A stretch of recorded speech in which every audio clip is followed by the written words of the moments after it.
Good morning mga kapakner, panibagong araw at syempre panibagong vlog tayo. Ayan, at naunahan nga tayo lumusong ni paring Carlo. Papatubig siya dito sa may Ampatola. Pre, kape! Maaga siya lumusong, medyo na late lang tayong konti. Maaga pa naman, mag-alas 6 pa lang. Dapat kanina pa kami, hinintay ko pa si Mrs. Kapakner. Medyo ako na naman ang dahilan. Naligo pa kasi. Ano sana mo hindi ako maliligo. Sa mga kapakner, at dito mga tayo sa Green Farm. Palagin mo ito sa kapakner. Dapat itatar na ako.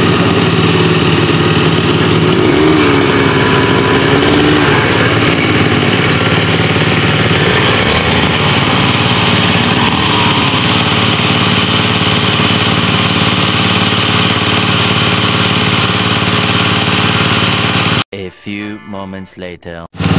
Kaya mga kapakner, at nakapag-grass cutter na nga tayo doon sa maigse.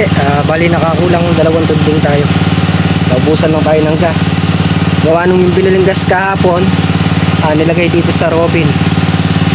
Ipapatubig na si paring Carlo doon sa may Ampatola. Antabayan na natin sila para makapagsimula ulit tayo sa pag-grass cutter.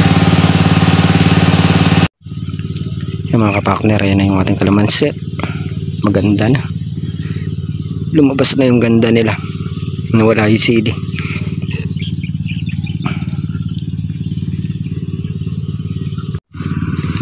Yung mga kapakner, naghahanap kami ng talong, mga pre-prito. Yung mga buong maliit na.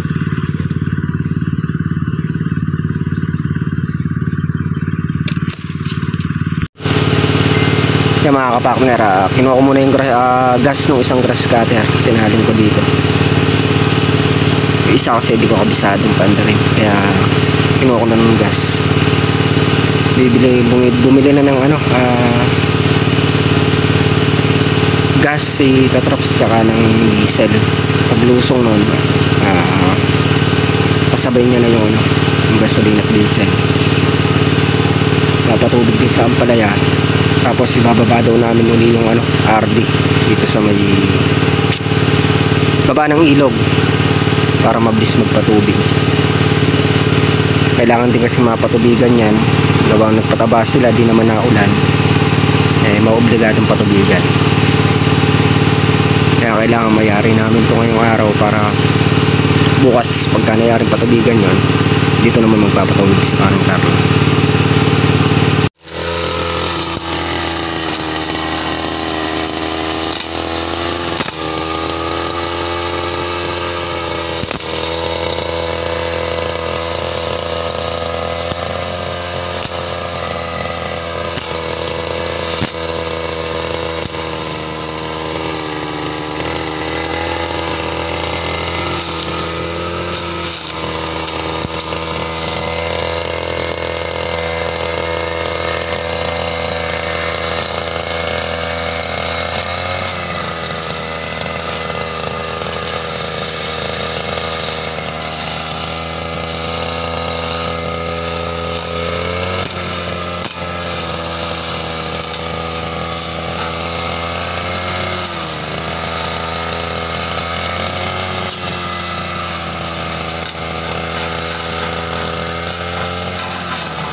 So yung mga kapakner, habang kanina nag-ano tayo, kumuha tayo ng talbos ng kamote, pinitas natin dun para panluto. Kahapon din kumuha ko, madami.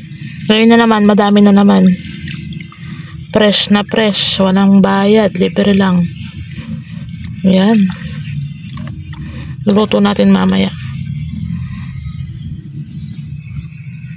Baka may dala silang isda o ano. Luluto natin mamaya. Lalagay natin sa isda o kaya pagka hindi naman, ano natin, piprito natin. Yan. O kaya laga.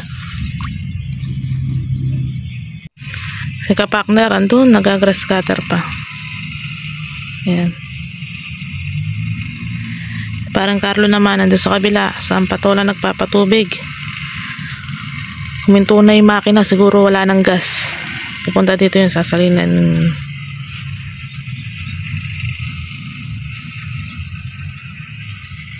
Yan din ang init. Yung mga kapakner, pag na-dice na lang yung natitira doon sa kalahati, pagtutulong-tulungan na para makalipat kami doon sa kalahati balat. Yung mga kapakners, bali yan na lang yung ginagrass cutter na dito sa kalahati. Kung sa akin mayayari itong isa, hindi pa tayo doon sa kabila. Tapos pag nangyari yan, hindi na ako nagsisimula na sa dulo pati naman. Yung mga kapakner, sunod-tsaga na lang yung tatapos ng natirang dito. Bali 2 tubig na lang yun. Kami, doon ako nag-scatter sa taas. Kasi Miss Kapakner, nugasan na yung mga aming pinaggamitan. Yan, start na tayo mag-grass cutter. Iwanan ko muna yung cellphone dito sa Miss Kapakner para pag nagluto siyang pananghalian, maibigin. Total puro grass cutter tayo ngayon maghapon, wala tayo itong gagalawin. Mga kapakner, tayo na magluluto ng pananghalian. Ang luto natin ay sinampalukang manok.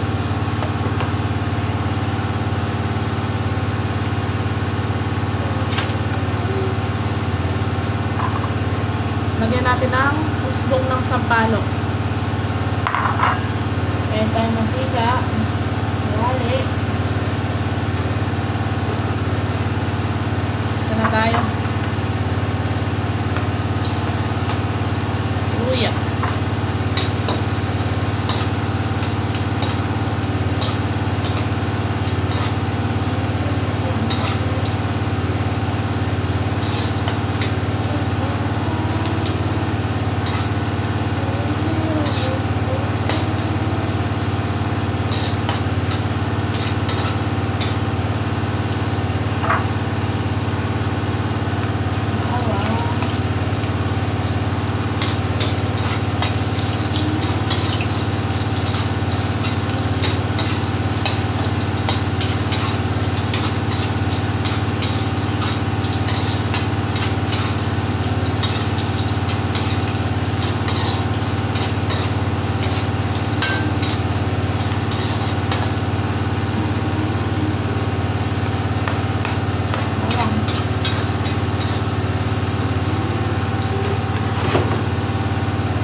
Lagyan natin ng sili.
malunggay.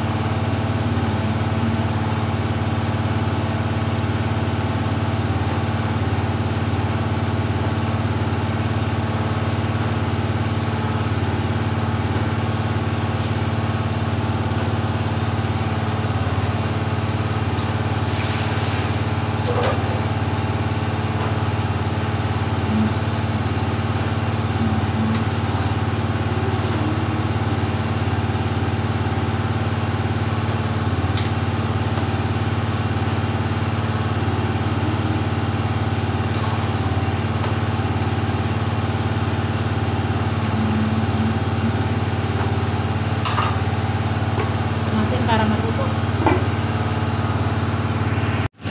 Mga kapakner, luto na ang ating sinampalukang manok na nilagyan ng malunggay.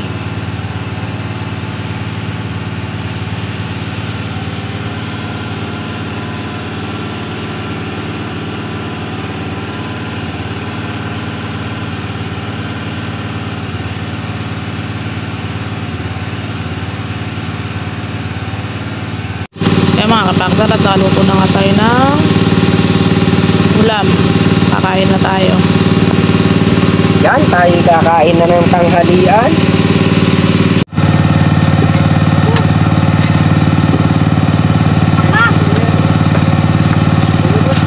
Kain po tayo. Oh, kain na!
A few moments later.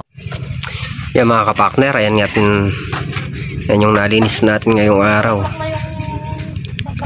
Malinis na tong kalahati. Tapos doon nakapag-grass cutter tayo 2, 6, 8, 10 tudling yata. Yan, bali naubusan lang tayo ng gas, kaya minto tayo.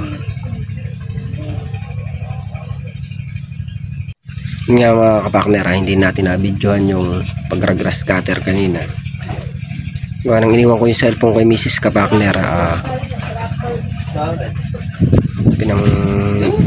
Pinang-vlog niya sa pagluluto ng tanghalian namin. Tapos kanina lumusong naman tayo, mainit, nag-overheat yung cellphone ko. Hindi pwede pang video pagka sobrang init. Hindi siya nagsasave. Pagka namatay siya, hindi nagsasave yung video. Kaya pag sobra init, hindi kami nagbibideo. Yan, lalo na pagka ganyan kainit tapos walang sisilungan yung cellphone, wala rin. Sasayang lang. At yan nga mga kapakner, si paring Carlo nagpapatubig doon sa Ampatola. Tapos na rin, mga ano lang daw, 9 na tudling na maikli. Tapos dito naman sa Ampalaya, tinatubigan na rin. Kaya lang hindi pa nayari. Gawa nang hindi pa nayayari yung ginag-grass cutter namin. Hanggang bukas, baka madalin namin yan. Umuwi si Tol na real na maaga kasi papagawa yung kanyang motor. Pero kung ito mag-grass cutter, madadali. Katrops naman na nagpapatubig dito sa ano, sa may Ampalaya. Nagtigisa sila ni paring Carlo. Si Makmak, bali si Makmak yung ano namin ngayon, manager.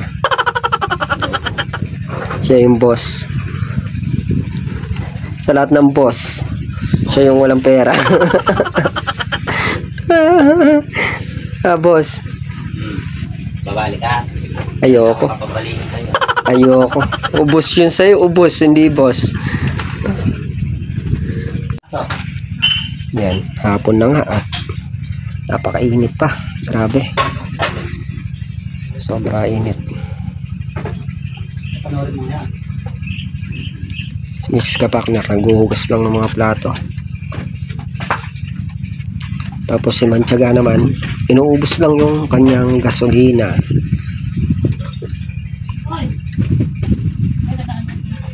Sa akin kasi naubos ko na yung gas ko.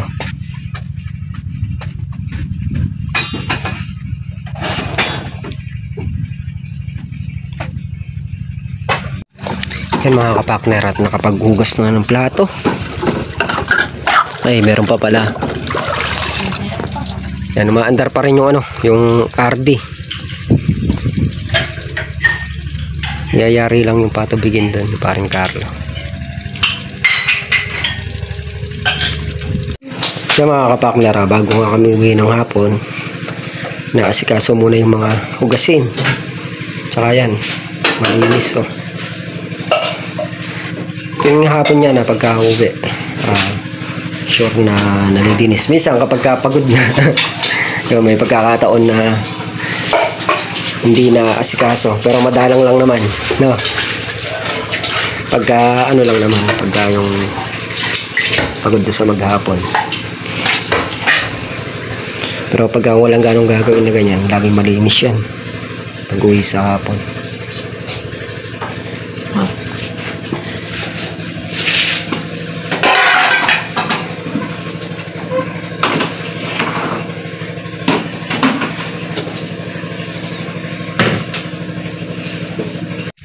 Yan mga kapakner, at nakasadsad na rin si Mantiaga. Bali konti na lang din naman yung ano, grass cutter. Nasa 10 dayos na siguro yung grass cutter namin. 27 dayos lang yan, 17 na lang. Bukas na lang natin bibirahin niya. Bukas tatlo ko mag-grass cutter habang tututukan na kasi ng tubig lahat to bukas yung mga nag-grass cutter. Sasabayan na ng patubig ni paring Carlo. Hindi lang napatubigan ngayon, gawa nga ng ginag-grass cutter pa kanina. Bukas magsasabayin na dyan yung ano, baka yung RD na yun tsaka yung Robin. Pag nayari namin grass cutterin lahat, pagsabayin ng patubig dyan yan para mabilis mayari. At yung mga kapakner, yan nga yung nagawa natin ngayong araw. Puro grass cutter yung tinrabaho natin. At yun nga, Mantiaga yun. Ano? Naubusan tayo ng gasolina. Tawag na rin, bukas na lang natin itutuloy. Mayayari naman namin bukas bago magpatubig si paring Carlo doon. Mayayari naman yun. Tapos bukas din pala pitas ng Ampalaya. So yun nga, yun ang ating Mantiaga po. Yan po yung ganapan ngayong araw. Hanggang dito na lang muna yung ating simpleng video. Muli po, thank you po sa patuloy nyo pong suporta sa bawat channel namin. At yun nga po, ingat po and God bless. Bye bye.